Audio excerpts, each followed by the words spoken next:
on yours, the Jaguar coming into the United States.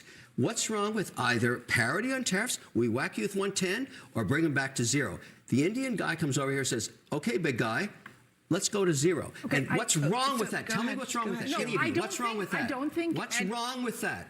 I don't think anyone is suggesting that tariffs used very strategically. I rest my case, Your Honor. Hey there. Earlier this week, a heated discussion broke out on CNN's Newsnight with Abby Phillip, and let me tell you, it didn't end the way the network expected. Kevin O'Leary and Batya Ungar-Sargon teamed up and completely dismantled the usual media spin about President Trump's tariff policies and his America First trade strategy. As expected, Abby Phillip couldn't resist cutting them off every time they started to speak, because the moment real facts start coming out, the narrative begins to fall apart. But Kevin and Batya didn't back down for a second. They went straight after the misinformation, calmly exposing how the mainstream media keeps twisting economic realities to fit their anti-Trump storyline. So buckle up. You're about to watch Kevin O'Leary and Batya Ungar-Sargon completely shred CNN's scripted, pre-packaged liberal talking points. Batya, it seems kind of hard to dispute that if things go the way that they're going now, things are not looking good. Even Republicans are saying that because they're worried. They have to run in 18 months or so. I think that there are a lot of things we could all agree about were utterly unsustainable in terms of our relationship with China. And the only way to get out of that unsustainable situation was always going to hurt. And so I don't blame Americans for realizing that and recognizing that.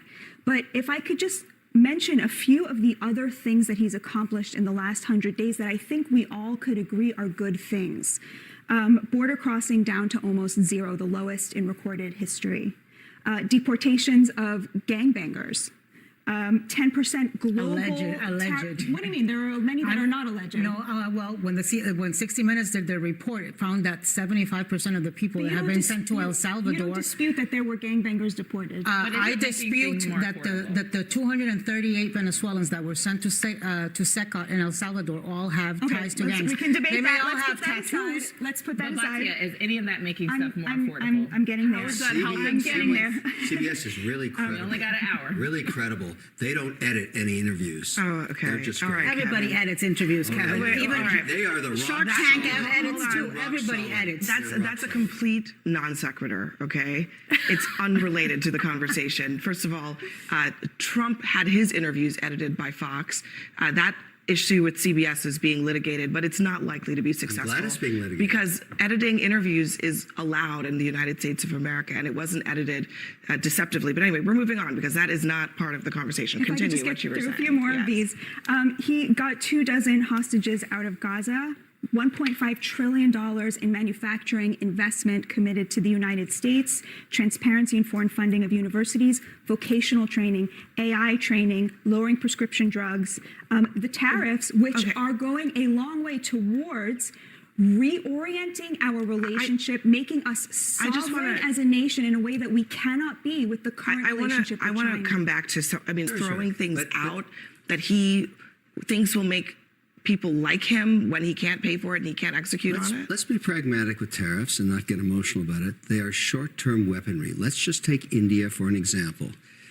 And you might want to tell tell that. I'm sure I can convince all of you but this is Kevin, good policy. you might want to tell that to the president. I want to deal in the real world. Let me answer because the question, in the real world, when Donald Trump says, I want to pay for eliminating the income tax with tariffs, that doesn't sound to me like a man who thinks this is just a short-term negotiation. Why would you think any individual in government that doesn't face an election gives a damn about polls?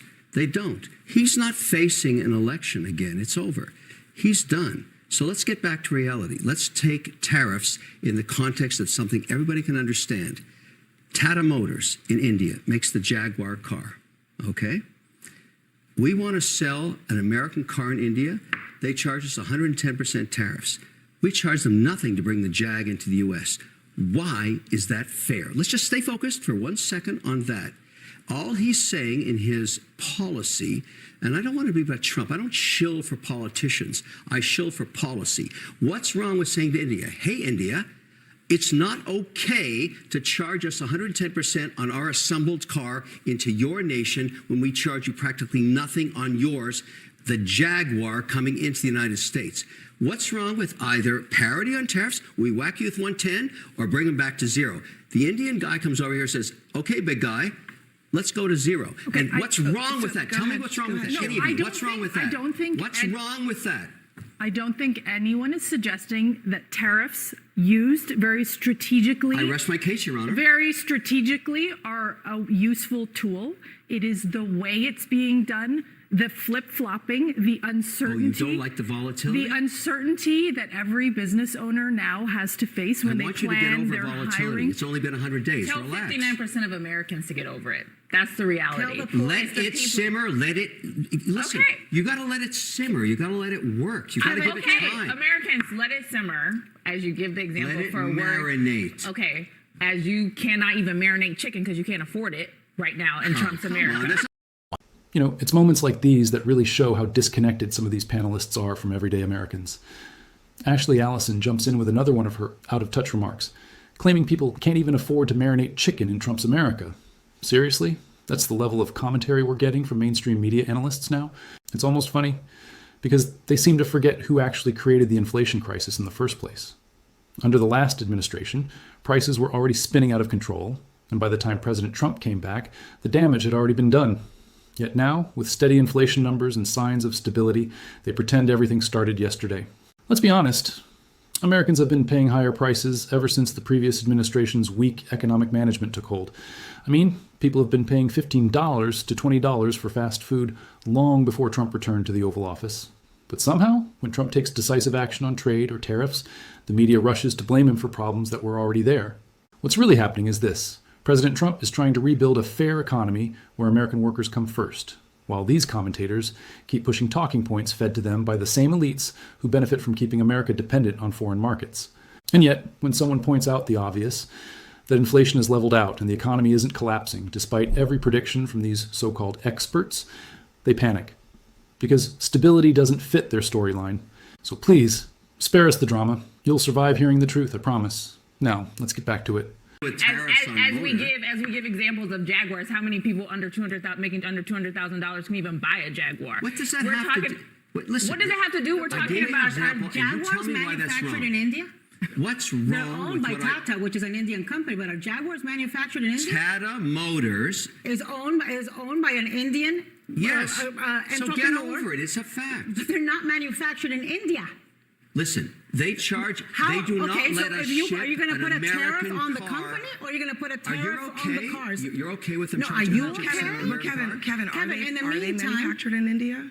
I haven't looked this up, but are they manufactured in India? They make them all over the world, as Okay, as American cars companies do too. Well, look, But I mean, I think you should focus on the fact. well, no, I mean, where we are, but I Let's think we're put a focusing tariff on the also Indian guy. on the question of, first of all, it's been 4 weeks. There have been 0 deals. Okay, so again, every day. 4 weeks. Oh my goodness, he couldn't get a deal done in 4 weeks. Well, Kevin, you know, it was an option for this administration So to you need pursue to do it this. 24 hours, It right? was an option for this administration to pursue a strategy of deals before slapping tariffs on the whole world. That could have happened just too, suggesting. right? And I don't know, and I think, I bet you, I don't know anyone, even people who agree with you about the need to deal with trade barriers, you know, the tariffs and then the non-tariff trade barriers, would disagree that that needs to be addressed.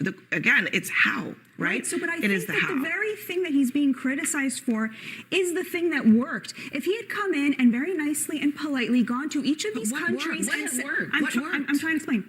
If he had very nicely and calmly and politely gone to each of these countries and said, look, you've been screwing us over, you've been screwing over the American working class for 40 years, and we're not going to take it anymore. Let's sit down and have like a nice conversation. Why won't you, how about you bring down those tariffs? Let's meet halfway Okay, but somewhere. has They it would have said, worked? no way. I'll tell you what worked. He picked up a baseball bat, he whacked the stock market, and now they're all sitting there in a state of relief that it's Okay, only a 10% well, tariff, Americans are and they're coming struggling. to the table. Wait, I'm confused. That's how you know actually that legitimately, it worked. I'm legitimately confused.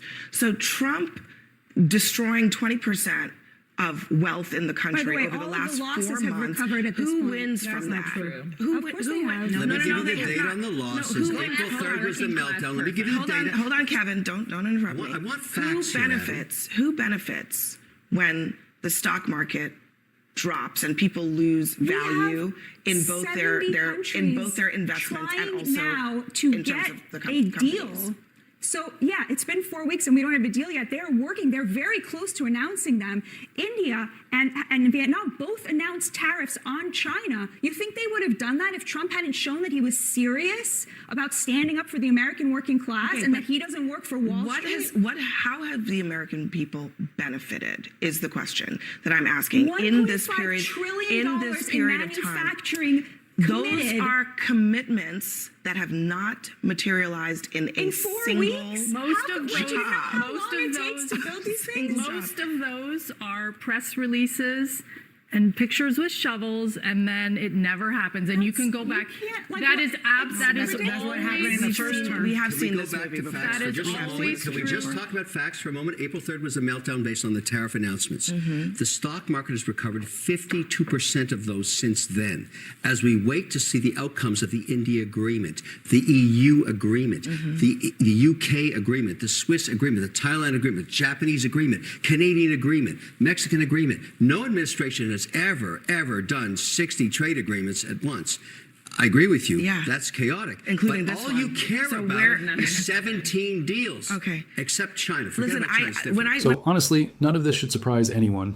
The mainstream networks keep running the same tired storyline that America's economy is supposedly collapsing, even when the numbers prove otherwise.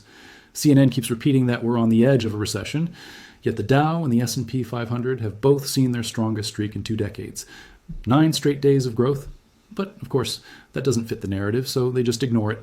Because here's how it works. When the market climbs, silence. But the second there's a dip, even a small one, they jump in with, "See, we told you this would happen under Trump." Then, when it recovers again, as our resilient economy always does, they claim, well, the worst is still coming. It's a predictable cycle designed to create fear, not truth. Now, let's look at the facts they won't mention. China has quietly dropped tariffs on over 100 product categories that benefit the United States. Think about that. A major trading power adjusting policy because Trump dared to play hardball. That's not weakness. That's leverage working.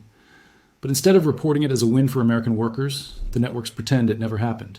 And while we're on the topic of prices, let's be clear. They've stayed relatively stable since Trump returned. Inflation didn't skyrocket, unemployment didn't explode, and job growth has actually exceeded expert predictions 2 months in a row. But instead of celebrating those wins, the media keeps clinging to the same talking point. The sky is falling. They can't admit the truth, that Trump's policies are starting to rebalance a broken system. His America First trade approach is putting pressure where it belongs, on countries that have taken advantage of us for decades. That's what real leadership looks like. If I reported this the same way CNN does, I'd be shouting that we're witnessing the greatest bull run in history, all sparked by Trump's bold tariff strategy. But instead, I'll just say this. Facts don't lie.